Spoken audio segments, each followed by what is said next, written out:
thian pa ke ni in sakna le akai noi vela thok thin te hi ram tuile lo le zan khat mit chin to pal om thea hian kan din mun hi a cheria win ka sia ingai tu venga yem e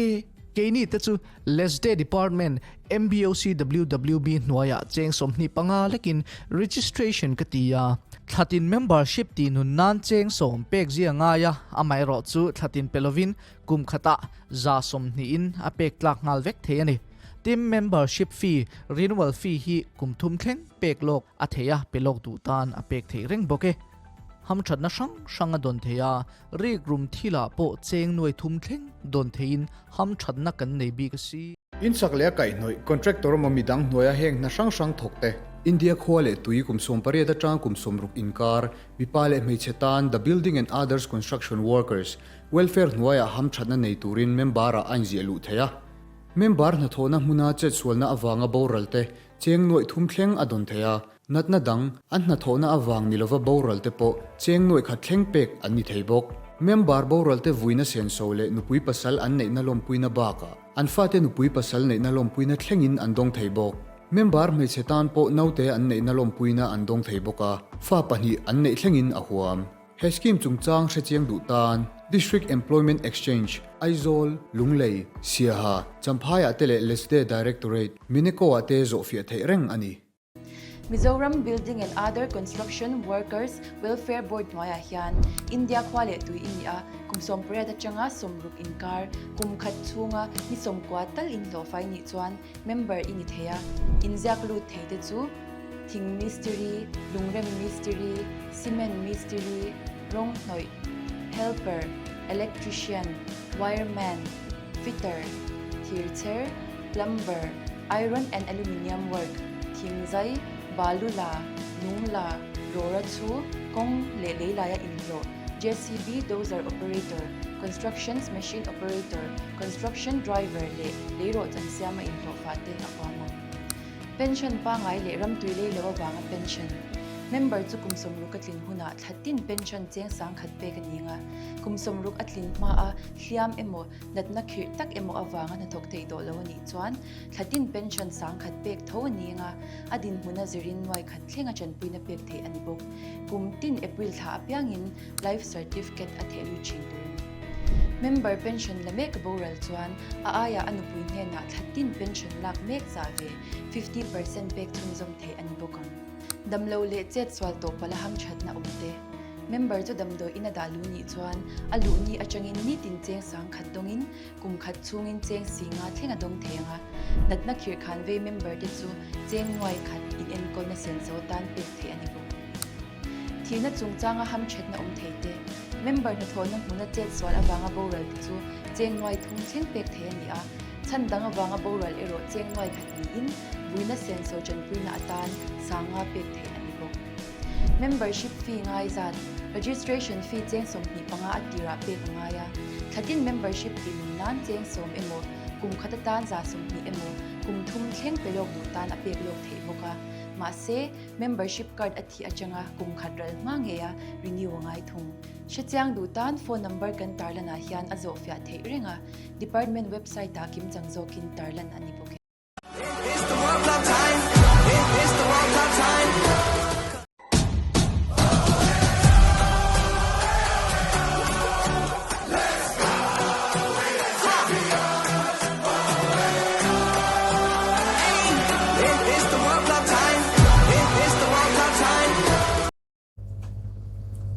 Runmawi TV FIFA World Cup INLENG thiltu zongzong te heng zawain chibai kan buk le acheu semi-final match ma sajok chu khel elonita ani zana Spain 10-2-0 in France an tloma an khena hunom khop mai France in khelan ziti remoniti mai turani a chutirwal chuan France chan tu tam tak Mizoram apo in nominati kan sha a apoi kan ti pui chewa kan ui pui the mai chewa World Cup lia chazog aron comeback theite po han be seita ila chakjok o mangai miao si a imponi sela he program hotlin thene tura mi sponsor tu te hlongai thla ila main sponsor hi lesde ani atin co sponsor te hi online Mizoram zo stream zo thuam olive ink aizol viso trans active sound green star impact Mizo jersey home te ani an chunga han thin lung takin lom thu kan soya tin voina kormoi tak ron ha khi bidiral te design studio te na min sponsor ani a cha maria son doran ne ya an chunga lom thu ka soi bok ani chuan hei design a khanin prediction kha ring dikbo kan chinhem khop maya mi za donin kan ring dika chungjinga van dei chu a user id karon soinga mingina da lawa lo chin cha mai ula khongain pali pakhat pani panga pasari pali 412574 kha na ring dika viso chance te atangin loman chatak adong dona nakina karon contact nga za ina po hian prediction kha runmoi application kal tlangina ti le thei dona horing ne chur turin kan han nen du chewa zan ina ring dikhian factory collection atangin loman cheng akain inchung bungra cheng sangni man aya cheng sangni man pel ani cho chatak mai an dong dona tin chu mai ba ka chuanin laro sports te atangin cash in cheng sangni an dong don bokani chuan arin da tur chu kan she to in karinga runmoi application ka lo download ula ta khanin ring na tura lo langanga ta khan in type mai don ani chak tura ring jok kha factory collection te hi F36 Dr. Selbo nga building Chan Maria an oma ani han in chung mo chi sang no set atanga tar moi thlangin quality chatak tak amara zu man tlom takin an kola an dora thil an nei chikim hle maya manzo quality chabok si an zora lova pan ve chur turin kan ngen chewa chamari bus stand atanga tlan thlaga soni nan dor hi oma tin laro sports hitlang bama an oma ni han jersey le sports goods quality chatak tak man tlom takin an zuara prediction winner te hena cash cheng sang ni ron tumdon an IG page ti khala over follow turin kan han ngen chewa laro sports ti in IG a khani nanin da cheng sang ni don theina ani wa khan lova follow lova check out turin thlitu zong te kan ngen chewani ole he voina hian le chandi ne karon chule dona in me sha tir va khen ngai to lo nga bar chu kan sei ve le re nga kan nei zo ka chu hi ma hausen hani a kan sha to ang khan tu da shin kendra hian sports magazine in kolatin azo post san simbua sports writer hani boka chuan a pia zo ka chu so dinga tlangwal dinga hani a banglai ni hian sports writer ani apuma ka chu tlangwal ni to lo zo san tinga ka tlangwal kan han ti de ubi kherani ole voina hian he khwal do tak mai special guest kan ne ya na thel tlangwal ani a footballer cha mai tinama hi a leiting chaboka model te poni om hia zo kha pian nei cha me chabok si tlangwal in ton tlak tak ani a mingchu Jacob Boy tlong ani a ani hi Shillong la chunga season ma sa khana khela tuna hian FC Bengaluru United a sign thar le cha he azom chep to a chuk chep to a voina hun chep takara aron chu theya kan loma ti chuan engele Jacob World Cup te chu lo en ve na saim engram nge chan Katron Bear to Brazil and yeah, mase anta ma kop ma chumi no Portugal katron le Portugal han la le box te na chen ken a World Cup hi mo nom te chum ke en te char sa mai ani za new chel takini en thenga mu pia don zo de ro ha dam khop mai ani le he in khel ma le ning kan sha no pante da changa football lu chi ning kan sha football jin kong te kan ti hau tak mai minan shil ve ta che school class 12 ka pass ma ga chu ta local tournament ve la hanin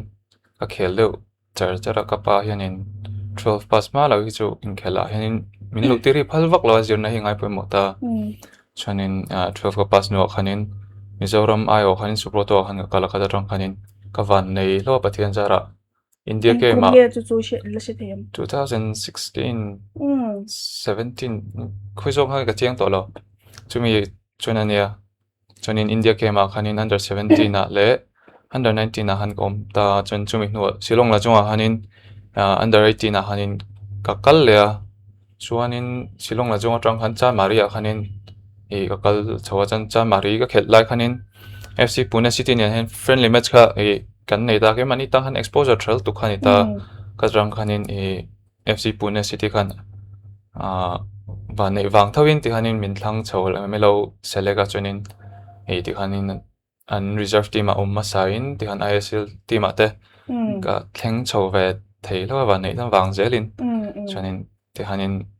hun ka kalkol venol to mai okay ko to experience pot tam takin nei don ti chwa fuin a jersey hak England jersey so laro tena an ron pe kan ya an chunga lom tho kan soya jersey te pon na ko chhe maya du kan omni chan tora lo ve en turing kan in shot kan han ngen che wani cha chu Brazil thana an tla ta sia enge champion tu rai rin le tu na la dam jinga hian ni za nin khel te po ka han soi nga la tu na chuan Spain hin game hi solid ta ber hian ka riat an champion thei mấy hin ka ring boka chan chu ni zan friends ka player han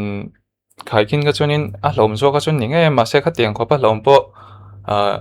kha tiang khopan dominate thei ka chuanin an champion hi ka ring ta ber mai ani ka chu ni Spain khan kong tin renga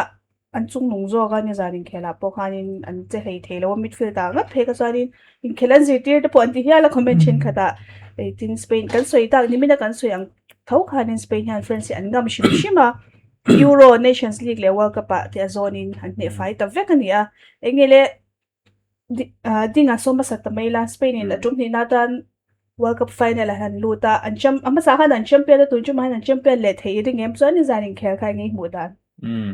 nia ni zanin khel kha chu be sei lo ang ngei na mu nom ka tia men rei man po kha oma a mu nom tia han le be sei lo khan tia hanin ang khel kha atla pui thlip chuna mu no ama ro chu French big ka be sei an phalo ti lo thei lo wa Spain an khel tha em em a an line up kha kan enjoy in Spain French tan khanin Real Madrid midfielder Chouameni kharon lut le to ani match ni chung in hiam awanga ron lu to lo nu khan bulan ron tran le kha dang lam na kan mu deuh chu ani mai ta tin Barcola an om boka Bradley Barcola kha asira duwe om aya hanin aron lut boka kha dang lam na kan mu chu ani deuh maya tin Spain lama po chu ti lutukin dang lam na atam lem lo boka pa ngai viwa chu ti role ro chon match nung gol khung tu Fabian Ruiz kha Pedri ai khana ron luta afu in ka ria kha thut ma sak zo ka kan soi ang bok khanin friends chu direct dewa tlan sak deuh ti mayang an nga sia tlar malama Olise an na chom hne bok sia Dembele Barcola le Mbappe te noma ka khamidang chat tur kham Pedri kha kalau soi to thau in tharumanga tok lo wa palian tok lo boka kha wang hanin Fabian Ruiz lu kha Rodri nen hanin defense an pui tha in ka ria tin Pau Kubarsi a khel tha em boka defense Mbappe kha hunol kha pelo shima goal chan sa nei po kha lo oma chu le thelo Mbappe po khanin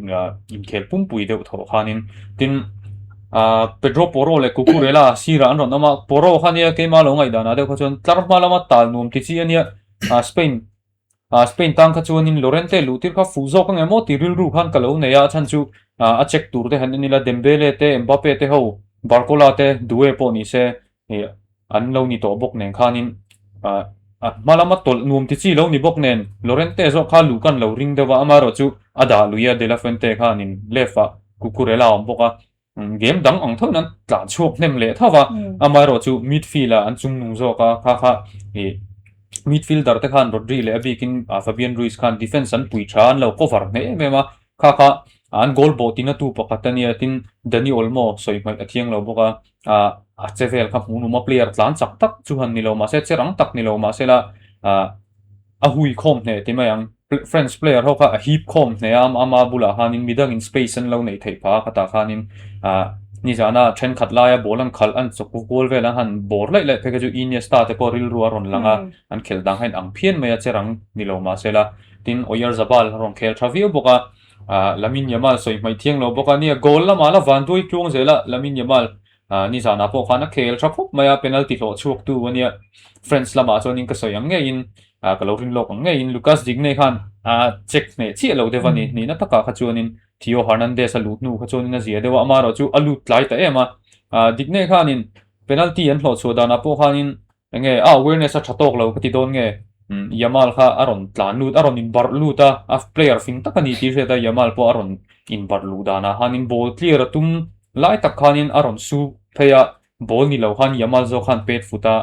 group stage lama England le Croatia in tumin ka tiang chi khan Modric khan in madue ke kha pet fu to penalty choi to khane ain angkhop ya penalty om tur tak po ning ka ria in tha main Oyarzabal na goal nga na ron khung boka khami nu ka chonin friends kha an ron tanganga in khela mu nom le zo lang chu ka ti lai khanin friends anin siam tha lei thei lawa game apa ngai reng in Spain in an thununa tin Pedro Porro mu nom zela olmo le yamal te ne nei man ma ti hi chuan final a po hianin bulatan le ka ring hal to a tu ema zok zok England mo Argentina po lo tum se a khel thata kal tuang laklo a timayang chuan Alex Baena khel selo ma se Nico Williamson ron dam thapa ngai to a ani ha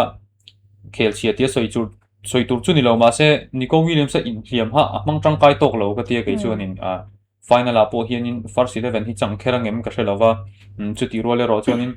friends an nu yom ka tia midfield a chuwa meni le Rabiot aning kopa ama Olise anomania Olise kha nia kan hringa player thiam tak mai ne ven big ngai tur kan ti kha Rodri khan balon dor lo dong thei to ani zia a phu zia ron tilang ka ti maya a khel thakho maya da thane khop maya half time second half lama te khan han thak le khania Ryan Cherki mang khanin Rodri khan game tempo kha nge control ne nge in khela hana solve fa vai tu ber ka ti maya ge chuanin khatiang kha aning ka hria tin chuba ka chuanin Friendstan Dembele te Mbappe chau ni lo po han Dembele te po khan chan san nei lei theilawa bolan khoi hlat khanin an nai ngal vak zel maya Spain lam khanin player pahni pathum khanin an bor ngal lai zela ti thei kha om vak lo ni ka tianga kha chuanin ta hanin Spain player te ange an tho rim zia chakan du zia final lu le an tum zia kha a hriatin ka hria ta hanin alangin ka hria chuanin chuba ka chuanin Cucurella soisel te han kai deuh thin ma se ni zana khel tha khop maya Mbappe pet tur te lo pet chu sakman te an lo block sak te khang te kha soi mai thiang lo nin ka hreboka ni Spain hi sang ni som World Cup an champion nu han round of 16 an la pal tang le mi lawa tun kuman ron thleng sang le hei final kan ron thleng le ta hei le chen an thleng to tin chu ba ka France page chun ngam em akum zonin sang hi somni le pali somni panga somni paruga inel na sang Euro Nations League le World Cup semi final an han pet ta vek mai nia yamal phei ka chu kumsom pasari chawani laya Euro wa France la ka pet goal thei ngam tu khania borok sang khang ngam ani ni zanin khela po khanin ani tang kha chonin hlo thona tur kha om to lo hrim ka tia amaro chu ama ka soi ang bukin individual award dong tur chonin asset si en chon nala thatok lo te goal kha cheu khung chu golden ball han dong tur em chonin coloring phalo dewa chu ti ro chon golden ball dong tur dang hi han soi mai don henin hriat thiam hara England te an lo final an lutan champion emo final lu thrim shum ani jom Bellingham te chu om te me maya Argentina lama po Messi te po an om lutuk thawa chu ti ro chon Yamal hi ati ratanga kalau endewani amaro chu tun din huna chon adon ka be sei chi to lova kai chon young player award la ni se a teammate Pau Kubarsi ombok ne na khel thasia ani khan a chu pui theidon ning ka heboka amaro chu a team anga en chuanin Spain hi chu an game ni china jacob so yang khan ina solid an khel dan phung an nei thalak lo match pa samera Cape Verde an draw ti lo kha chu bangai takhana rong khel chawa Belgium laka tleminan no fole deu anon niam le deu ti mai khania ti lawa chonin Spain hi a khel thatung berning ka hria tin champion turarin kai ver France an han ne ta bok nen hian in rim tok nan nga so tin garinga champion tur chonin beise om ka ti tung kum chu ngai nom chin he mai puma hian ni zanin kel kha ring dik teu khop maya Spain 2-1 in an chakanga tia 0 lo ti se zona dik ni mai tur ne 1 kha lo bel lo maya ring dik teu khop maya enge puma chakphu zo kan chakin shaim nia chakphu zo kan chakaten in kel kha helai kan soi ho mazak chumpo khan program masa khan in kel munom takani theya mai ro chu Spain hian ni dang angan an game aron kel chuak theya game an control le tlatani chon in kel be sei phak lo tak te poni ve thei tho ti ka kan soita kha apani na zo khan thing dik ta chan chu Spain khan atira tang in game an control ka ta France player tan chak tak forward tan chak tak kha an zim to zung san pe du mi alo mun hol pe du mi alo chon an kat kwal ring boka Dembele ni mo Olise ni mo Mbappe ni mo Barcola poni se te khan la lo tak khan yan han chua thei nian game kha aro apui kho me chuan inia kan soi ho na tho khan thil pani theng te kan soya khan Rodri le Olise in tum dona Rodrian alo da tha thei ni chuan Spain in chakna chan sang kan ne yang kha kan te chuan pakhat kan soi chu Olise Rodrian Olise adang lei thei lawa tang deuh purpur renga ni chuan Spain France in olsam deuh hlek ka chak theina chance te pon niang ti te kha kan an soi tila chuan I Rodri thatzia ro puizia kan reta I midfield general ani zia kha alang chiang le zualin kan ria an khel dan en khan I France France team dang chat tu poimo ani ba ka china dinga soyang khan Spain game tempo vong tu poimo sol fa vai tu poimo ta khan nia a che dan en khan khovela midfielder thaber tipo nge ala uyom timeyang pokin ala shilfia thiam jok loin kan share lei chung van noi ti here khawan la pangtheng poina ni to ka midfielder tha anom lo ni tin kan sia I kan soita kan khan olise anda thammi a chuan I asira ten ama thak ngai kharum tak nge nge ya tigan langsar lo takila nom tin Spain kha an khel tharwal mema I chance nge ball in pekwala ball and controller possession an sanga tiang kan an kat kwal reng an king puite chuan an king puiten ball an chang lekin an bor boing hal zung boka chuan an defender te an han tol ma de uleka I boron kal phei thuta France ho la omzia an tlan ma ho an tlan chaksen la omzia an ria Unai Simon aron chuak vele chia tiang kan an in thua dan an in lak lon dan kha a fu kho mai chon in khel munom tak an ron lan tir ka tia Spain bi kha chuan an team thatzia an ro puizia an ron lan tir non le chuan nia France thatzia te an tar mal la omzia tan ro puizia I an la umzia kan soi thina Mbappe an goal ria ta thun to assist voi ni nei voi thu mani to chuan I Dembele an goal ruk athuna assist voi thu mani to boka Olise an assist voi nga ni to boka tiang khan chu tiang ho chu tiang khop khan han da thatan ya France team that zian ro puizia kan soi char thin kha I Spain la ka chuan sapui kan ti thin kha zote ang lek khan lo ni ta kha tiang khopa an khel tha thei ni chuan champion na chance bon nei thavia un ka rian team that zia an lan tir chiang ve un kan ria amai ro chu I England hi Argentina ne no England hi final an tu mani chuan Spain hi all sam de lekin an champion karinga amai ro chu Argentina zo kan tlangi ro chuan Argentina chon ne lo de hlek tura kan ngai thunga achan chu game in ang an ni hi game in anga khan Messi ten hanoma te khan mi pohian Spain tan chuan Argentina in hupur omber mei angi mon ti dewa atira tang khan amalai tang khan anti taila Paraguay an tuma tang khan France game tur chu ka thiam dein ka ria ta khan fiana tak tak am chondon ka tia heta Europe team an khel towa African team an khel to Asia team an khel towa an game khel pui ang dewan khel chon han ti deu pop ball and pass pop attacking tian kan deu fu ang ka chon an thalu tu kan idan ngai nam anum lo Morocco nen pon game ai nanga Morocco khan ti ngai na thlot an selowa Morocco team thalu tu kha omze nei lo nan siam an nelu tu ko ni amai ro chu I Spain game ang deu Paraguay na han khel chuaka South American football an han khel chuaka I ball an nai te in pe chuan fet tel deu bok le tiangan ti chia kha chuan goal thun turin penalty an ma mota ni ta khan Spain emo Argentina emo an tum huna chuan Paraguay ai nan thazok boxia an boi theidon ani ti ngai dan kha kani nga la chuan Spain an tum ta chia tiang khan ni ta chuan nia ni china kan soi to kukurela Rodri ro puizia thazia kan tria chuta lang chumi ba ka lang sare mem chu kukurela kha avan bom veo kan tia chet mun tina khan ahmel mu tur khom deu thoin kan ria chuan a to paim ba pen nai takan pe tur alo tokson man te kha avro pui a che pui lu tukan ni khan ani kha team chandam tu poi mo tak ning kan ria che pui ma chuan nia yamal amunam tuan chuak thaka I France angam thina tin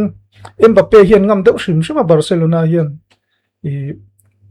season liam ta tang to in tin inilna ram inilna po an ngam thina ni wangin an ngam zuya munam takina inla atop lampang dewa moi lu tukmen an lalu ta puise tin thase tin an pet gola mai ro chu offside alone ni law tlem te in tin 30 vel ka offside alone ta kha uyam ka tia offside ni lo se chuan yamal ro puizia yamal thiam zia soi narim chang khan ni le don amai ro chu offside ta lawa chuan nia Nico Williams aron keli chuan azi om viau zel amai ro chu an la dam chiang lu tuk lo ba ka bayana lo khel chho ve bok nen an in mun ala chang thei che lo mun ron chang thei se chuan in khel munom jok an king puiten nor na jok thei din mun an ding ni in kan ria a khai khom na chuan i Spain ro puizia ka kan munon le a chuan soi mai ka pakhat kan soi le lok do chu Unai Simon an singak a pui khop mai an ni an defender te that wang te pon ni nga i pau ku bar si le la po ten ko fu em ma chona sira per ro pot ro le ku ko la te an khel tha em box ni zana po ro an pe goal pe ka chu striker pa ngai tak ball thiam pa ngai tak pe goal lang me khan an han i almost tanga ball ron so kan lak lu dan le an asira an thun kwal dan vel te ka class ria wa khang te ka apui ka tia chuan nia Unai Simon i clean sheet voi ruk ngutani ta goal khat chiala chuak pui khop me tu na chuan golden glove dong turina chiang ta i voi khat chau khel turan ni to ama nei tu clean sheet nei nai vai pahni pathum an noma clean sheet nei i voi li clean sheet nei pali pathum an nom ta chung chuan an phak thei to lo mike matnan te chuan Mexican keeper tele paru tunge minute oteng khan an oma pathum kha chuan i clean sheet voi ru kan ei to wangin khel tur pahni chiam to khel la khel thei pakhat mike manan khan pathum nine chuna khel po ni se a phak thei to chung lo voi khatin chuan Simon and Golden Glove atong don ti kan chiang to lom pui i ani hi Luis de la Fuente na du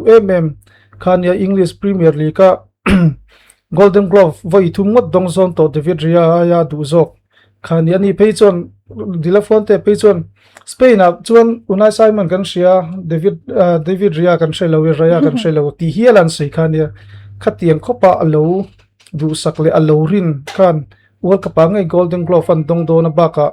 World Cup goal chu alo reber record ten siam ta te khan an siama e alom puyam kati khop me chuan nia soita kangin an khel an inel na akal thui tel rei tel aste sa sang tel Spain that zia lang chiang tel katia chuan champion pon phu khop meya Argentina emo England emo an tum le do na ni pakha zok pot lang se champion theina chance thata kan nei ka sia ala ngai nom chine ti zon he Jacob ai mani khanin Argia khanin hin khela tro dita sun ne ta khanin hemi World Cup ball tak te khain pedin ka sha enge an a pe chu no veo ma se e kan artificial grass nei chanin ain mil che lo mani tleng du reo ma ba ka ro kha sur box khanin han bo ha a pial deu pop pa mo pe chu a bola chanin pe chu no hop mai social to rong lo a tak han pe ve chin de po kha cha ko molom te ro footballer tan phei zo ani le I vairama chu no pangte ni chegi ni lo omta enge India ram ha World Cup kan khel ve huni kan hak le mai ni tun din huna heleng tin nge ip mudan India ram football hi kan khel ve thei hi be se nge ala la de wangi ti tun kan din huna chu na la te ka te chan chu kan li khrim po mumal takin kan kalpui theilo ne mo kan ranking la atlat tial box ya World Cup chu kan career la omlai chu kan hu pai ka ring lo te top re mai chuan friends kha nge an khel le theilo chanai lo hu ve dan zan ka friends chu player chan ni vek sa player lar ni vek amar chu ti mang tak kha ni zan kha enge fu lo lai om ni lo hu ve ka du a chunin attacking winger te kha an takin ma ka te khami kha game an ma an that na chu an speed kha ni ta an in so lu ka chunin an tan chak na te le khatiang kha side back ho khanin an close rank theta khami ta kha an ma ni an coach plan nge chu ka thelo ma se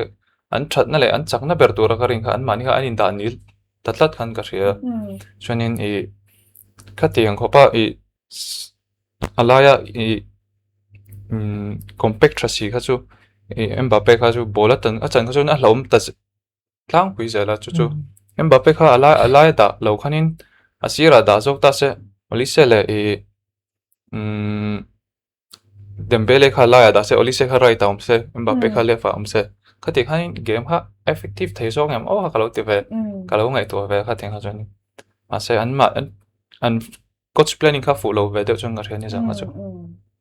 ani le penalty kha a omitiam kha chu ya penalty tur dik tak ania kha chu left back tang ha chuanin amateur mistake deuh ka te aniang player senior to sia chun kha tiang kan nunga mi ta scan me lo ball kha hang time kha tiang tam tu ball hang time tam tu kha tiang vai pop tu ha chu risky shrim ta kha chu amateur mistake kha ti deuh ke ma chuanin lo khui lo ve deuh kha sha to ka tero a omitiam nang ni yeah ni ching ha kan soi thuốc to penalty ong tak tu running ka ria tin chu ba ka chuanin china ka soi le soi no Lucas Digne ha enge de shama hianin yamal han veng tura than jok chan hi ka hre chi alova Europe a khela ni wang hena ngai sang jok ani nge ka hrelo be chuanin Theo Hernandez ha kala du jok ka Saudi Pro League ka khel ma ni se a speed ta tha jok ka tharu manga jok buka tin soi le soi no Lucas Digne de chu Aston Villa po corner pe tu te cross ball nei tu le free kick hial te po pe thina ne tar ma tol num ti chi lo ni bok neng hanin a defense chu tha ka ti tok lo thina ha PSG te khan la kan da tum le ta deu deu ne hala kha awan nei ang reng kian ka tia kum som thum patni ani ve to a career top lam a nai to zo kha amaro chu ne tuna so che khanin ti sual kha chu angai to thui lo ve deu ama han a che vela ball han om dan le ange an king puite player ron kal dan vel kha alo scan tok lo kha chu ama ti sul liu liu ani ka tia tin chu ba ka kan soi pen le du za chu ni zanan referee kha Ivan Barton ani El Salvador mi ania a strict ang reng khop maya Colombia le Switzerland in khel kha a ham to a va in kha mi game a hanin fall at team le lam fall kha voi som li palingot kha ha ma yellow card po voi nga vela pora ni zan po kha ham thavi win ka ri apate ti lo khan feel chunga jan poison khop mai referee ka a me tanga la wai di kha sha ta bumanang nia penalty nge tu chu ni khami kha chu chuan an suita kan kan chen te panin a hoi zau tok lo khatiang bol la box sunga box ya hoi mi lo khan pet ve pop mai khania bol yamal khan bol kha lam pang khan a ron la phei to box ya bol po kha a pet fu don chuang lo te po khan lang tho te meang a pet hun le yamal ron lak phei khun en khan no khatian vai pop mai kha chu hoi zau lo thak a film phur lo ve deu ni chon kan sian ya ni kha kan han lo thon pui deuh sim kan in khel ma pon yamal aveng don sian ni hingai tuam don hit khan ti chon kan soi zau le deuh du chu friends ka William Saliba in hliam ma kha an tur ve deuh bok nin kan sian defender puimo ani om lo nu kha chuan in rin tok na te kha tlem chon an lo thei lo wa an player poimo kel match fitness nei tha em tiang an om lo kha chu chuan nia rin lok na khan 2-1 ka kan ti kan ring dik talo 2-0 lo ni ta thunga achan chu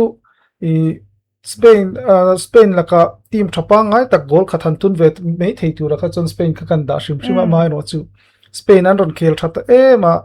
baka be sei phak bakin France an lo khel that da box si lo an golan thun thei ta lo amai ro chu kha khan nisina kan soita kan Spain ro puizia khan lam tirin kan sia ni zan khan Mbappe goal thun ta lo kha ui viau don in kan sia goal thun se chuan Messi an pel chianga chuan World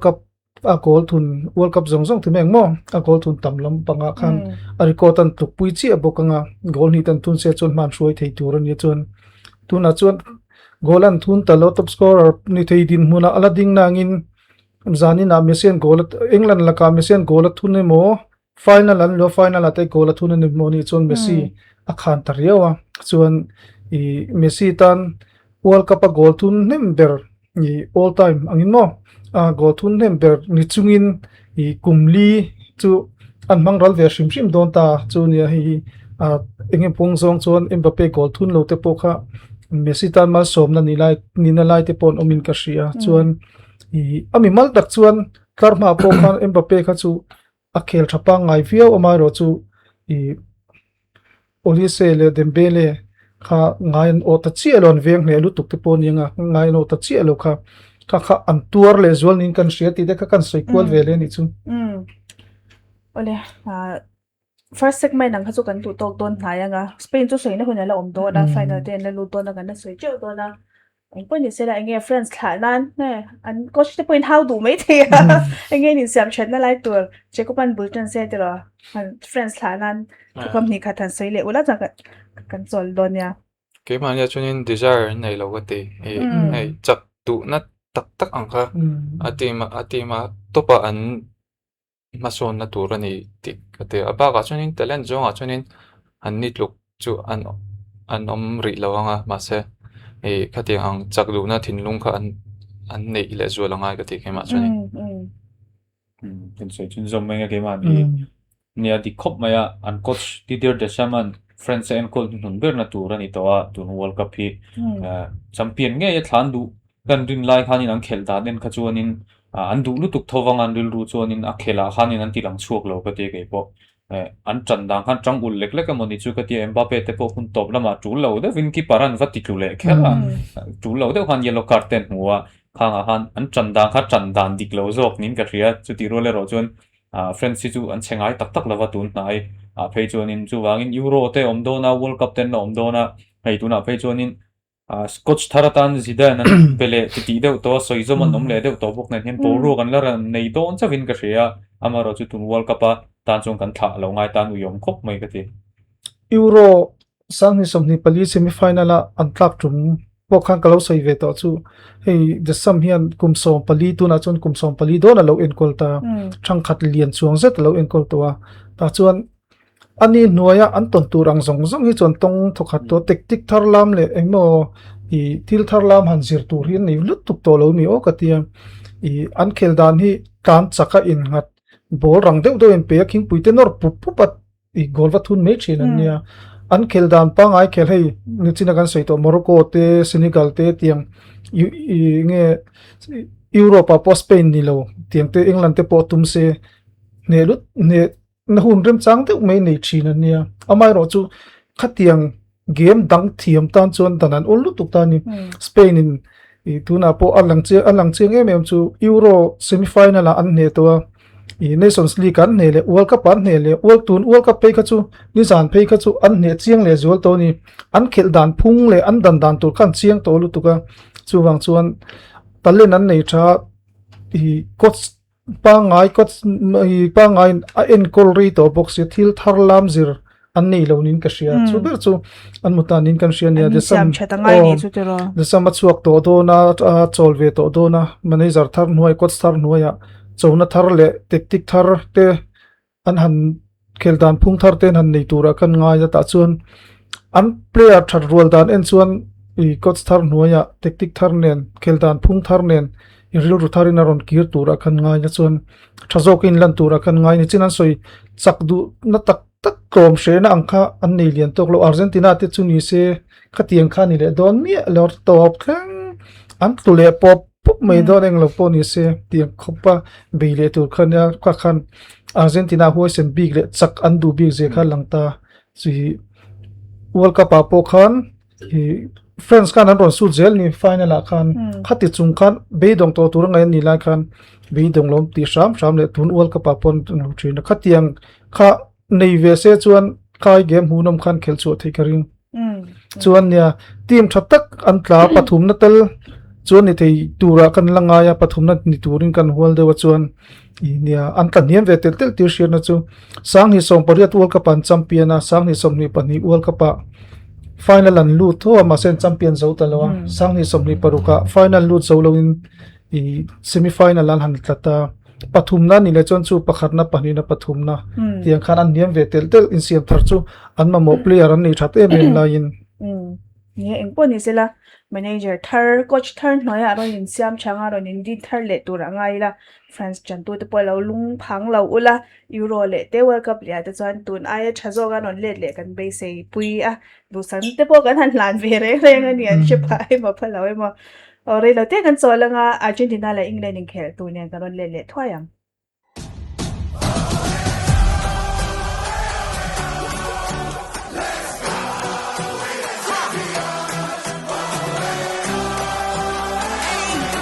It's the World Cup time. It's the World Cup time.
Thun on lutaka khan imidron titlai vero le.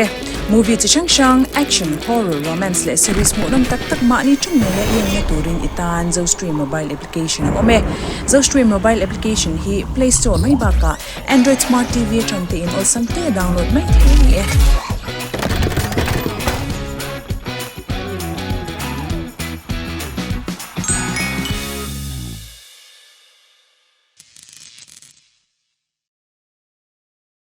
Vini rin rin akan leng lut dona rin rin hianin sports thil chi sang sang an ne chung te chu kan en ko langa a fit te pro kan fit pha de view turanga yang oh kan lu tang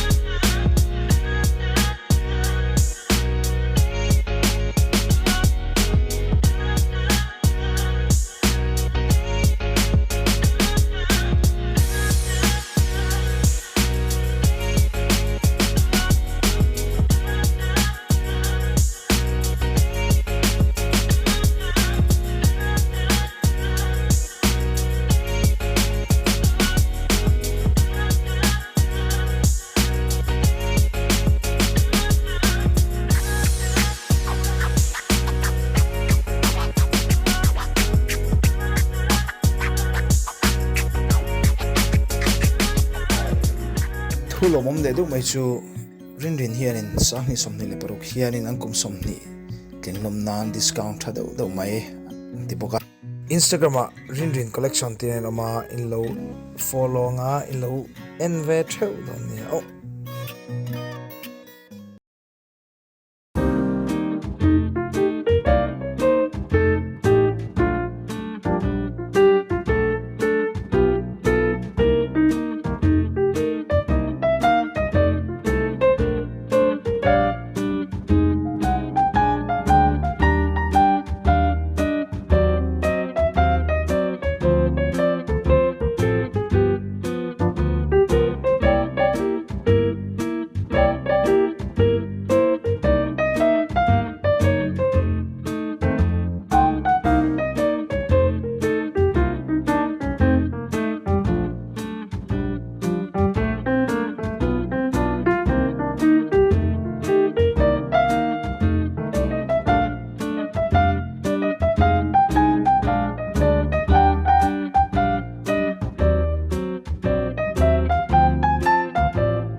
Male zan ina semi-final khel ani le dona zan lai dar so pahni le chan via England le Argentina te hanin tum dona he in khel hi Runmawi application kal tlang khan prediction ti le thei ani dona factory collective door 10 cheng sang ni man bungrwa thatak mai cheng sang ni man ai tlom lo ron pedona tin laro sports goods zuar tlang nuwa mi ten cash in cheng sang ni ron pedon boka hanchunga lom thu kan soya tin ron ring chur turin kan han ngen chewa he IG post ta khanin kan ring china kha chu kan pom lova khami application a chau khanin rin tur ania khatami chau kha kan pom do na chuwang chan application ka download man om lawa lo download lo ring le turin le hemi lo man chatak lo dong turin thi tu zong zong te kan han ngen du le chewani ale kan so yang khan he za ina in khel mu nom tak mai semi final kan en haule theido da an khel na pun tur hi Atlanta Stadium Mercedes Benz Stadium Atlanta Georgia USA ani a he stadium hi mi sing sari chuang ling thei stadium lo pui le changkang tak me ni atin a sound system po hi tha chung chuang tak ani a retractable roof nei ni in khovel stadium zinga chuan aro pui ber pol a changkang ber te zinga mi ani an stadium khelna tur po a tha hle maya tin kan shia England le Argentina te hi in mel mahlun an kum hlun an ni a kum sa kha zakwa somrat paroka maroda da hand of god khami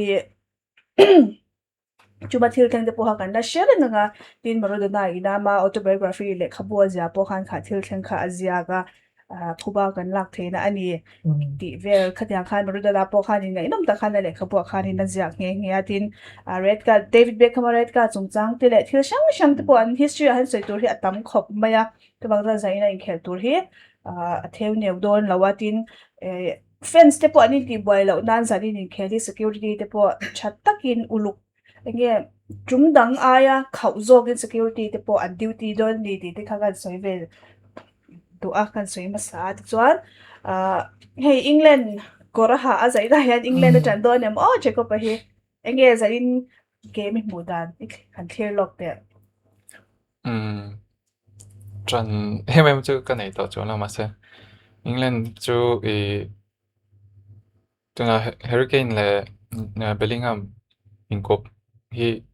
afu ma ka te chan chu hurricane force na in drop back force na nga khel na sa nita joining Bellingham and defense ka antinga run up ha nei thathin da an zon mu thiama khami han man tang kai thiam joining khami han chakna mor tur hanin ka ngai ve chan chu hurricane chu an upave tran to ama tanga bol tha achuga ni lem no hi joining amatong ang tak turi joining ama class view a finishing value chu thavio thoma se chance chu amut tak thei tol in karing lawa chu bang joining Bellingham hi an han tang kai thiam mangai ka the chun chakna mor tur hain ka ngai ani le nang mai han tu nge player du ber ka player du ber chu Cristiano Ronaldo ange chan ama hi en goal ulukdan le a thorim na hi ka du ma ama hi player ai gifted angchu ani thorwalin a hard work awang henin ain tertium le zolta chu ka du na chane me mani dinga zari zo tu te nge team chazo kai da deu ne soi thiam har khop mai ti phrazok ti zong ka jonin nakin a top lama prediction vel te po kan nei le turanga ta han chiang mayanga ne zaina jonin hriat thiam har donin ka hriat chan chu Argentina group station khel tha mema group stage zo nuwa quarter final thang in base en phalo tluan zaka ti theya Egypt laka an chapnu khanin an coach Lionel Scaloni hanin in siam that kan nga ya kan in siam thafa tanga ti an line siam that lo zia chu adot chi Switzerland ne nen khela hana ching in ka hria chaklo thei din huna ding zo khan wa nei wangin embolo re ka ta wang khanin awa nei zo kan tangan han chakta hania nia Messi an ron lang talu tuk lo boka assist chu han nei thom a sen match hung bera zaina chuanin enge ahma ain aron tang lane karinga ni po hei Mbappe an tla to boka top scorer ni na chan si an nei sang to in ka hria an tlang emo tlang lo emo zaina goal a khung phei chuanin a sang dor dona tin chu ba ka chuanin anin khel tur hin ani chinai so yang khanin borok omsa shim shim an history te en khanin David Beckham te Maradona ti vel te atang to khanin borok an omsa to atin chu ba ka Falkland War han tia kina hei ma soi du chi de ania ka khek de wanga khami Falkland War War Veteran Foundation an ti ho te pe ka jung ngen nan siam hiala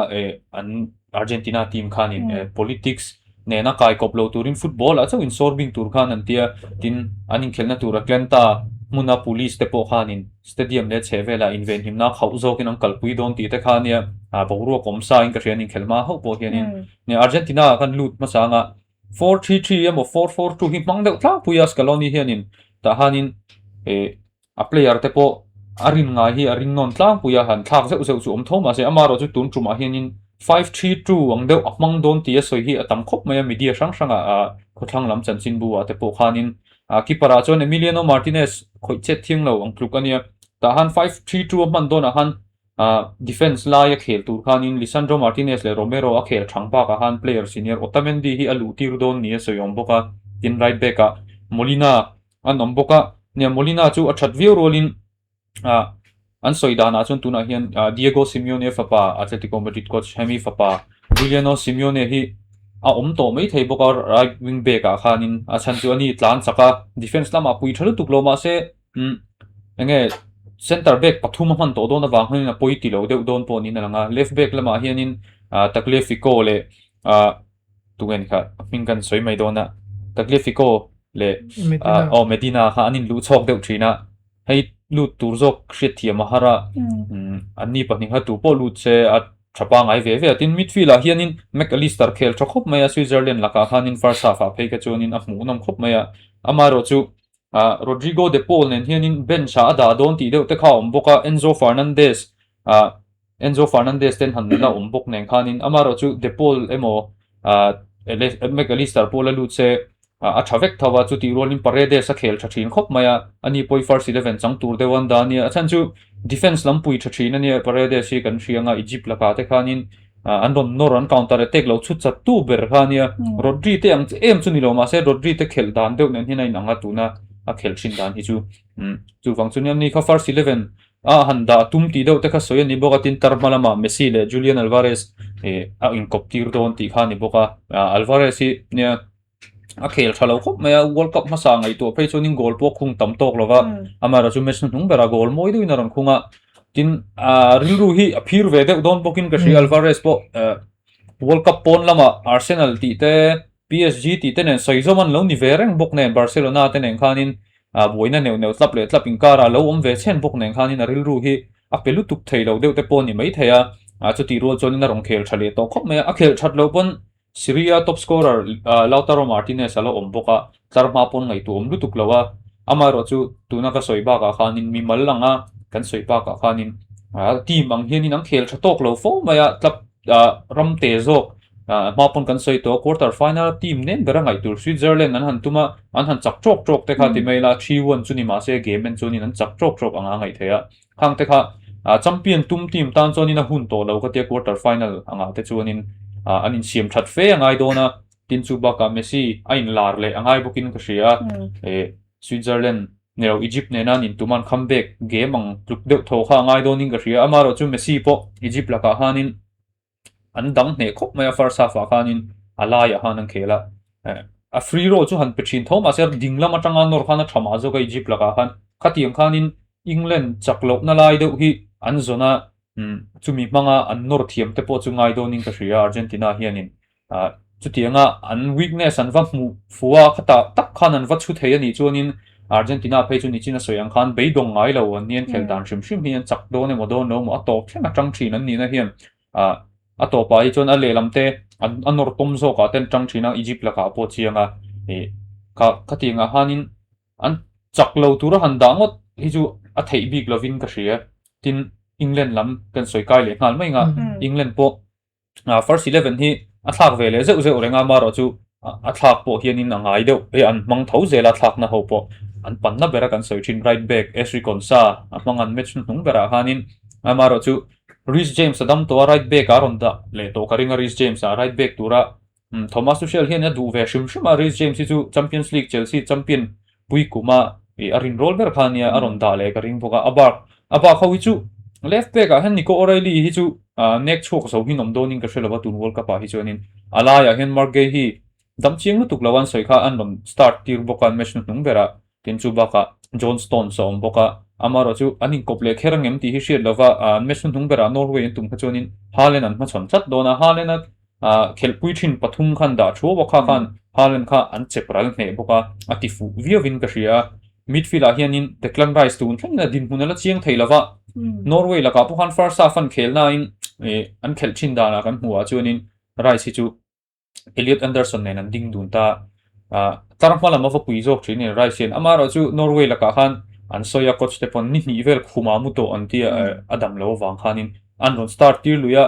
Anderson này nắn na thổ trên na hanin thak ta chi ani a holding ang deuh khan oma Anderson zo kan tol ma kha Anderson khanin Rice ti ang kha ti ve theilo ti kha chenga tin chu ba ka Declan Rice ka a kha za tok lo vani a game khel kan enjonin ni tu kin kan la dam chiang lo ti thu te kha o ni thum bor vel khuma mu to han start thuk kha chu a om ve tho boka training bu mal nei lawa han kha chu han thaza deu han khel chu har ve mai thei boka tin chu ba ka chuanin coach hi thu thlung na siam hi amak sak ve ang renga ka te FIFA games khelang mai hanin ka rian Norway laga fe ka chuanin Reece James teron lu tira right back a da ta lo han midfield ang reng dewa Rice at position ang dewa te khana da khel che chung mi lo nai Kobe Mainu ten om renga ala khel tir du lo tlong zela he amaro chu Argentina la ka hi chonin voi khatti sual sa apoi to do na Argentina ang hei champion la yan nia Messi om na lo ni bok nen voi khat che sual zeu ti fu lo zeu apoi to do na wang hian ai ngai tur that le de chu ngai ka sia a player rem dan tura abikin tin tar phala ma chu nan thathu khat viwa Bellingham oma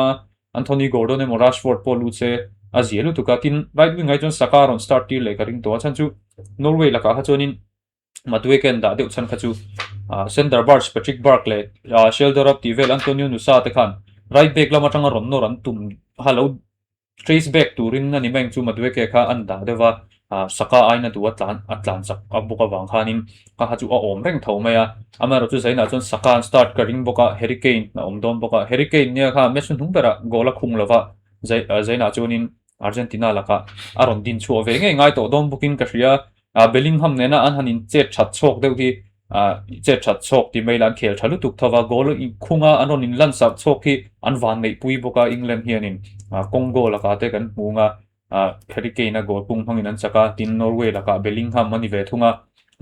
tin chu ba ka Rice book kha an boina lai tur ning ka ria Panama laka Declan Rice first 11 na changlova aya khanin Morgan Rogers salutira attacking midfielder Rogers da chuan Bellingham an potleta tlarmhalama tol nuam ti chi ve ven lo ni box si kha midfield kha ruak lutuka Panama ni lo phase chu goal an chu hi langa kha ta khanin Panama te chu team lian an ni lo shrim an van ni te zo kin ka ria ta khanin Kobe Mainu te apman ve chin to chu angai do ning ka ria Jordan Henderson ani minute ruk chu khel kha Mexico la kan chaklom lutuka tlusual pala ban run ti tiak ringot mai kha coach tan chonin lu hai thak ve deuh tur mai nek player ko dan in an lo zir to lo bok nen hian chuwang chonin England hi an history zong zong te shepa le enge tum kuma champion ngei tumin anong khel chho to kan ring de boka nia kum danga hianin thoman nei na thei khop me England hi chu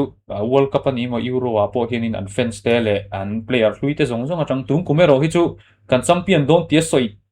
vak hi an nei lo it's coming home an ti thin te po hi kumina chonin na rivok lo devin ka ria pressure an impact hi an hlau ve deuh to ni berin ka ria chu chon an chan zia te po atilang chengin ka ria an chung nung zo ka chu ka tilawa amaro chu player mal khai le substitution atanga danglam na siam tur player te an nga zo la ya hi chon England hi chu enge han en top hi chonin chak mai tura han rin na te po hi ba amaro chu game ani ha shiat lova zanin chu in khel mu nom tak tu anin ka ria Puma na soy mai Jacob ba Ronaldo adu thawa mara chu Messi hi amudan ka chak Messi chu athiam ber ka te ma se ka du ber ka chu Ronaldo ka chu ni thau ta Messi chu playmaking ate engke ma henin football he a master topic ka te ama hi chu handa niam ngai na tum veo po hena thei lo chu ba hen ka nga ya cho Messi ka mu da na nia ma se ka ti fo Ronaldo hi chai hey player tam tak hi chu min influence da ni chu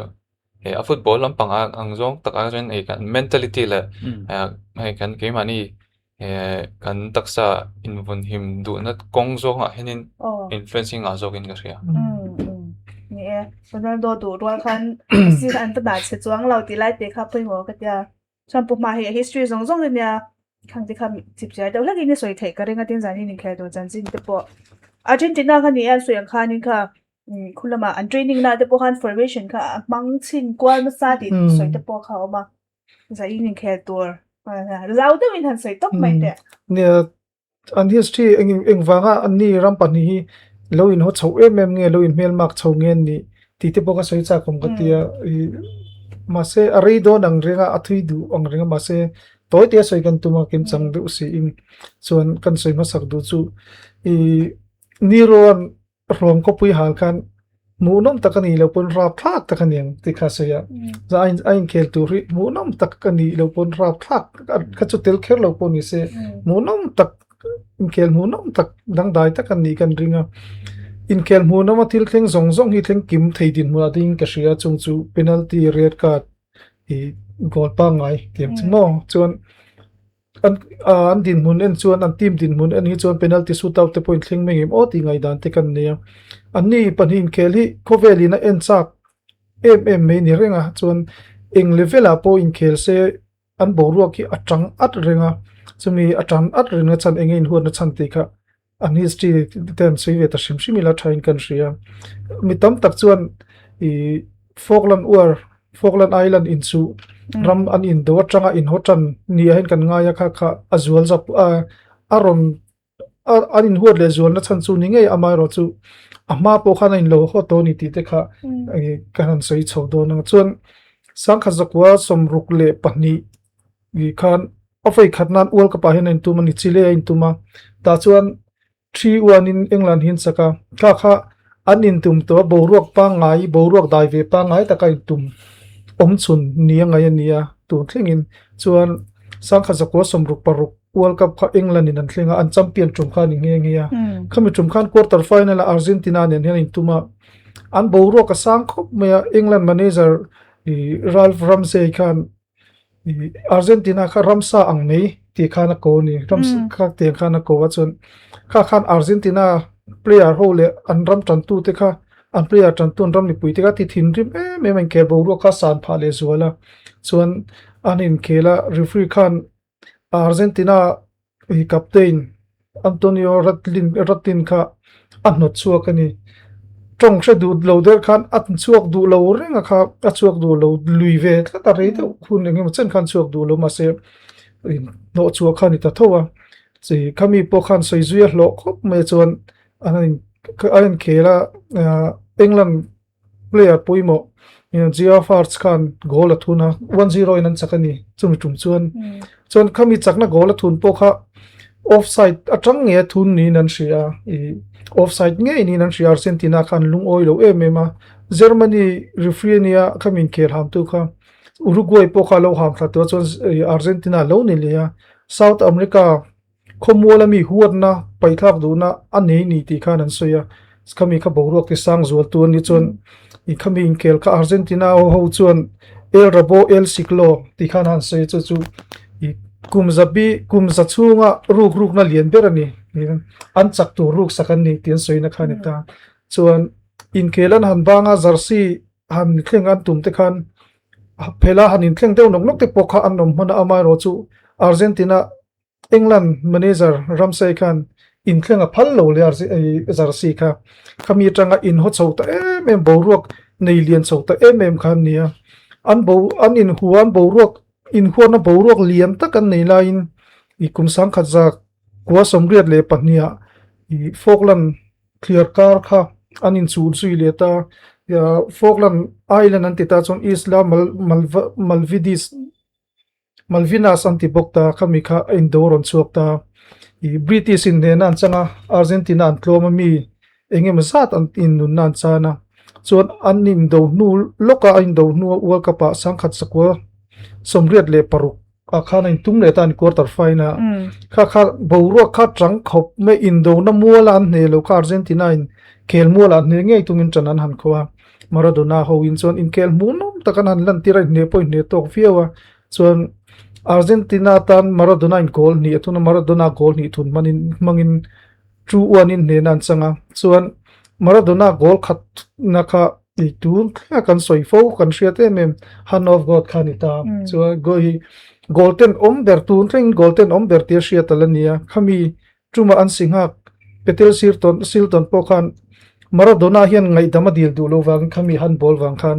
kumsang ni som ni thleng pokhan i room khata omemo stage khata omemo hoimo thil ti ho ringop to kha du lo tuan chuak thakani Maradona kholu tu kha chuan khami kha kan hriat la re me malonita a goal ni na ro chu alai tang deuh thoin a khal tanga England player pangango ta bum nuwa Peter Shilton nge an sikha ka bum le goal athun ta kha kha chu tun thlengin ku khovela goal ro pui ber football goal ro pui ber tia khan khala ni ta kham chuma chu tu Shilton Maradona ho tu nge po khan kha goal kha chu goal ro pui ber vote an khan na khan vote a vote tang ngi ya tiam khop chu tiang chon bo ro ka ron om chawa chuan ana in tum lo deuh wangwanga World Cup sang ka zakwa somriat paruka soisel lo taka Argentina chaknu in tum lo de wang nu khan sang ka zakwa somkwa pariat France in a thentrum khan an in tum vele tanolani ta khan Argentina soisel na nasa tak anan tok zuilia David Beckham ron chor chu alai ron lar chau lai no clearol tel ani ve ta khan aron in kel munum taka khan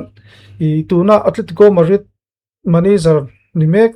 Diego Simeone hian atikluni chuan Beckham khan tul lo zet khan an ko zuilia chuan red card kham ta 2-2 in khamitum khan 2-2 in an in ne to ka hunpa nga ya penalty shootout Argentina in 4-3 ne nan changzuita Beckham kha rol thar ron chuak mel tha box ei bol thiam box ei alar wang lai khan yama ro chu tul lo ta ka red card an muan chaklo pui ta si kha an rami puitin an ho ema khami in kel an soina po I pasal tha som le no pangmol pakhat ti hialin an soia ni chuti khop chon ani chon khami til tlen kha ange om ve shima Beckham tan po khan Simeone khan Beckham atlo to kha hetia zuk chu lang tak khana langa amai ro chu ani na taka chona sama khana zukke kani azukke klweni khami tur zo lo thinrim saphat khan an tro khani Beckham tu nang hin var te hil omse var om to se en non te se ni se chuan Simeone khan red card a muzo karina ma o khatiang khop khani chuan anan chakta lowa chumi nuwa chuan I sang ni le pahnia khan anin tum le I esiram heta Japan le Korea in thlen khan group of death an om tlang in tuma chumi tum chuan I England in 1-0 in an ne an changa David Beckham penalty paid goal mangin chuan penalty and paid goal an raman chakpui Argentina laka ngei phubalan chakpui letak wangin Beckham po ama 0 tak Argentina ne lo wanga minan soisel loi borok niam man takha he ta nam chom tlangwal ang me borok niam le ngai san lo to lo kha Argentina lakan chakpui le chi kha chon sai lo tlangwal pasal thahoi sen pangtuka ro pui le ngai san lo kha ron chawveli ta chon khami chuma penalty lo chuak tu kha I Michael Lo ena ron rol thar ron thasa ron chak that lai kha ni veta atitlu tu kha tun World Cup USA and enkol tu Pochettino kha ni nge ya chon tenga nan chak chouta tun thleng in Michael Lo po kha thu der tin Argentina chon pu ta charchara chuan sang ni le pahnia anin tum chumi nuwa chuan ain tum ta lo wanga zanina kumsom ni le pali nuwa phoi khatnan in khel pui mo ma in tum zui le do na in kheli amunom viu tura kan nga ya chuan Argentina le England hi voi in la sang voi som pali an lo in tum ve to England in voi ruk ne nan changa voi ngai ne tok to chuan Argentina hian voi thum chau ne nan la changa England hian record chun le chakhop mai ama ro chu Argentina danglam na chu World Cup semi-final an khel to zong an la chak veka chuan England ne ro chu kum sangkha zakwa somruk paruka an rama khan an thlenga chuan an champion chu mi nu chuan semi-final voi nin lu to World Cup sang kha zakwa som kwa final and semi-final an lu ta chak zo lo chuan sang ni le som pariata semi-final an lu len chak zo ta lo tiang khan an nia World Cup bi ka hian voi nga anin tum to England in voi thum ne nan changa chuan Argentina in voi ni katiang khan chuan Argentina semi-final an chak to na te kha sangkha zakwa som thum akhan 6-1 ngotin USA ne chuan sangkha zakwa som riat paruka 2-0 in Belgium sangkha zakwa som kwa hun pa nga ya 1-1 ania chon penalty shootout ta 3-4-3 in Italian nia sang hi som palia hun pa nga ya Netherlands nen golom lowinan he to ka penalty shootout ta 4-2 inan ne le tiang khana nan chak chawa sang hi som ni pania khan 3-0 ngotin Croatia khanan sapsui le ta khania soita kangin England hian sang kha support somruk panni khatianga nenan channu khan i anrama nenan channu khan semifinal a bi chon chakan la har satta chu chu an har satna chu anti kiang theyang em engtiangin nge Argentina ron ma chonanga i semifinal poimo taka hian nena engtingian ron chang theyang ti la kha incha kom chunita Maradona wanglai nan he lo to tuna Lionel Messi ro pui wanglai a chuai lampang ton na chungin player langsar bik mi chungchuang bik kala omta he hi engtin ngen dan theng ti khasiat cha kom vien gon shen khel munam takani kan ringa chuan i hurricane an ompoka zanina hurricane soi main England laka Messi goal athuna ni chuan top scorer ni theina tin mun sang tak hudin mun chatak kha an nei to chon Kane po ni se Bellingham po ni se goal an thuna goal ni gemo go thume mote goal ni ten thuna chuan an na chakani pe chuan golden boot don trainer hun rim chang te khan an neya Argentina tan poimo Lionel Messi big tan poimo chu zanina goal atunan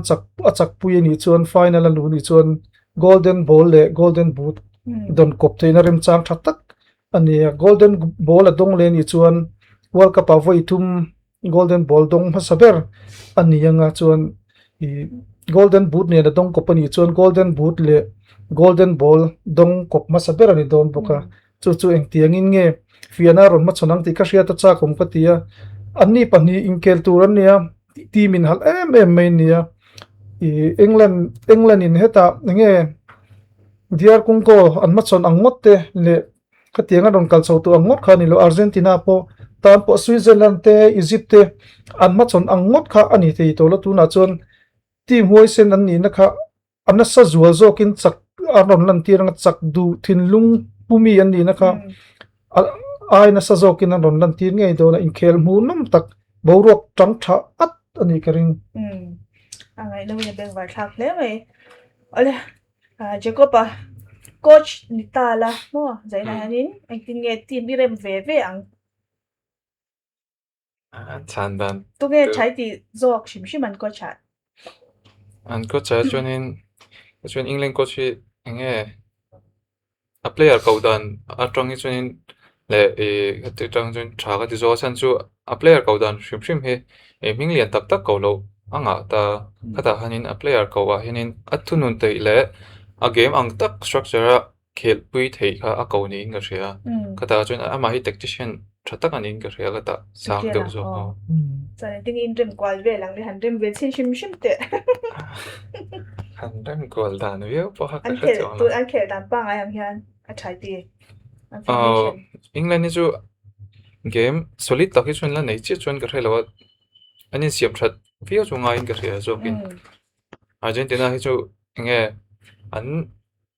goal an phur hianin tunma United kan soi thin ang goal an phur pat hianin an game hi mu nom le zual moti mai tur hian an trong le zual chak du na ha an nei le zual chu an chom nun thei chuanin hemi hi an that pui ve wang an zanin apo chak pui thei mai ang karing ale so he player langsar tur kan tiamar chu player langsar da ovet kan nia mizo de tan pe chuan in English Premier League and the sa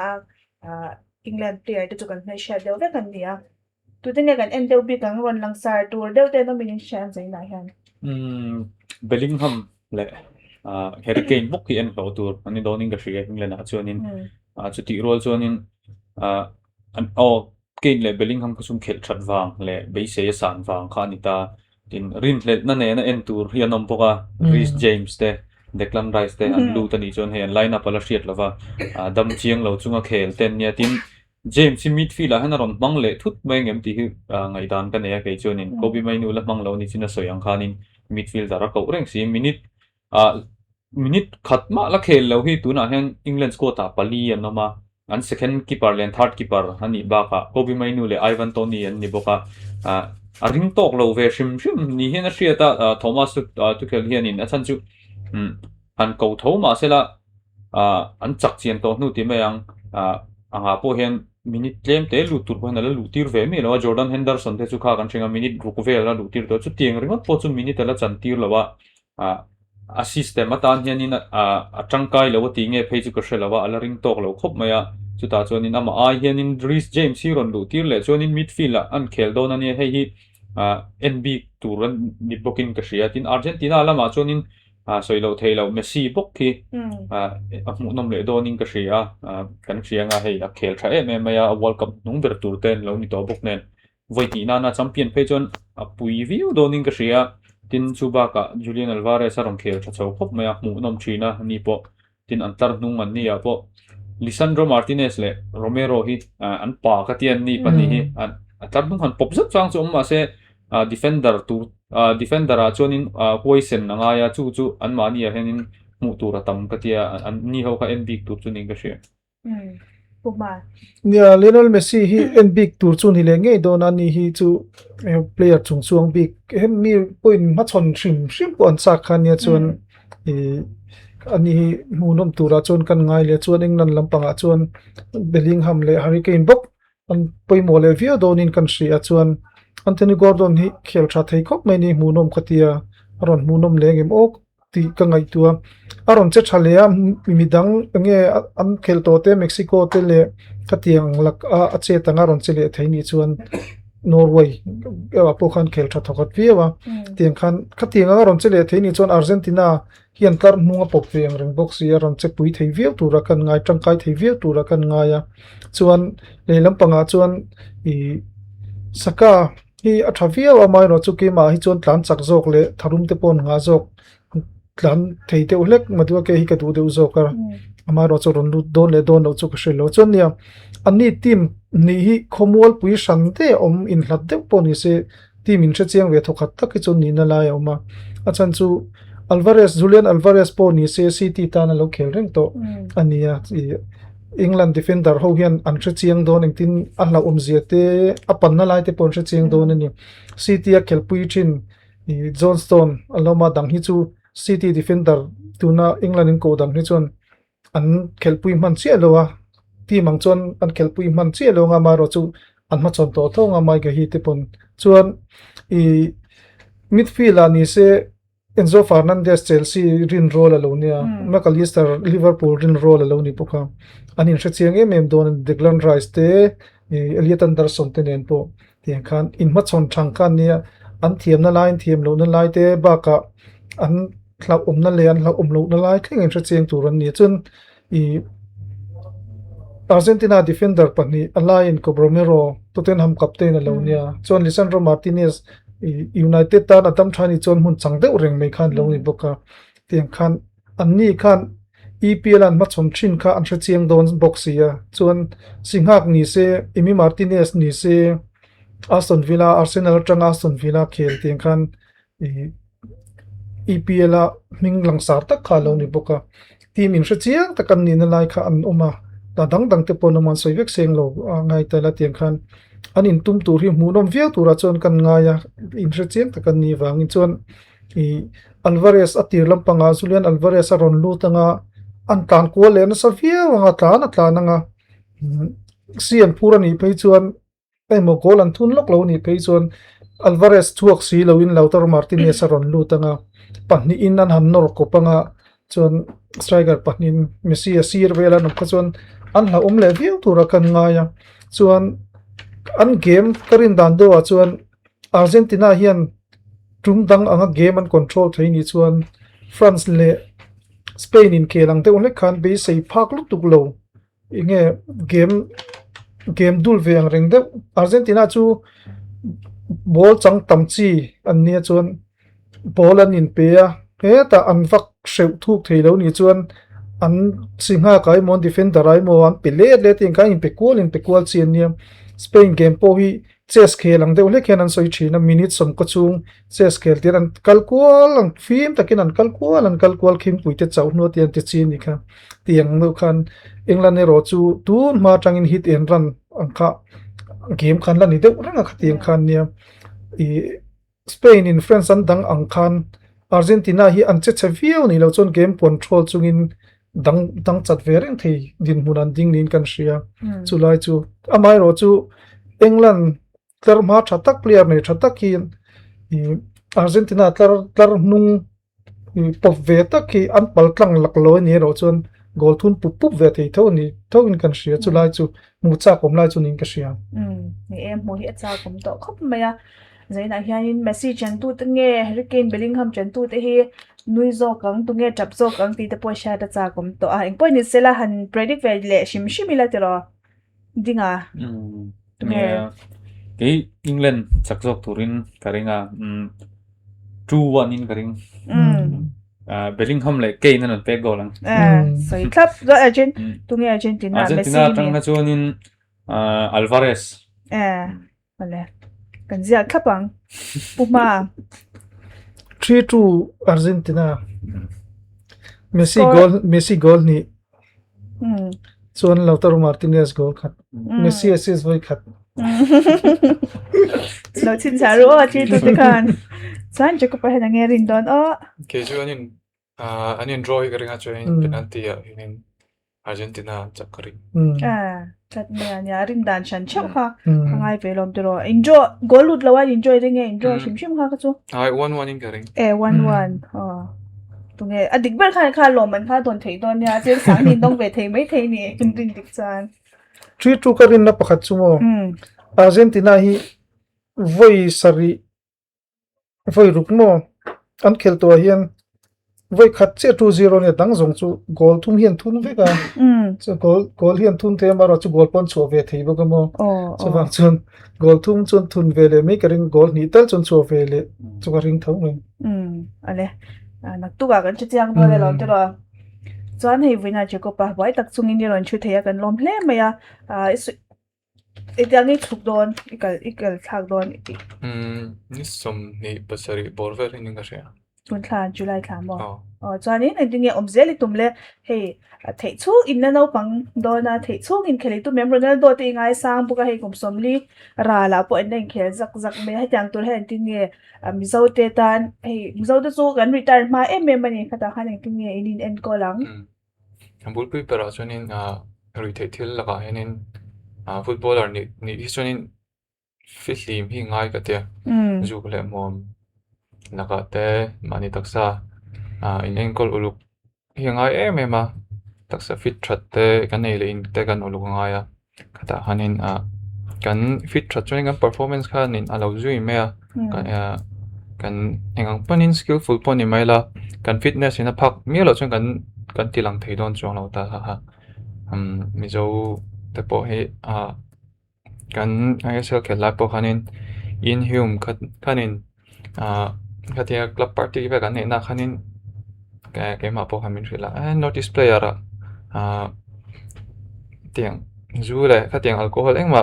tilo riat voi khatna ini tiktok tikhop khanin khanin notice player ha zule ri thila han ni titura khan mi lo ngai ta khatiang kha kanin sum thaya discipline kan ken ko that thei chuanin he ai rei hi kan khel thei zo ang ti ka ring ani apoi mo hle me ban chwan lam chu eng mai ti lau tok ti achianga ani le he chang thar da jinga football kan tui mi zo zo bi takin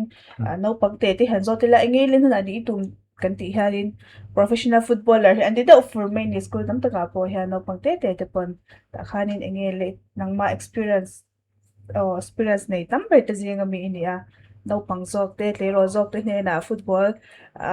ron lut ve turan ni emo mo ron hlo ting vek ta chu haranga khang ta ta na thu cha du emo sei du inei piang kha top nan han soila ambera chunin football hi te rei pe hinga chunin abu kan bul tran tur kan ni chunin a basic hi ai poi mo tur ani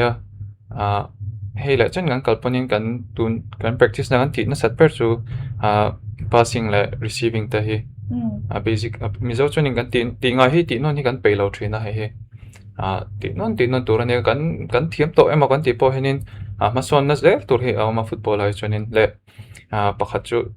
food supplements a henin kan ngai poi mo hi ngai ka tia chan chu kan taksa kan ven kan von that lo ani chuanin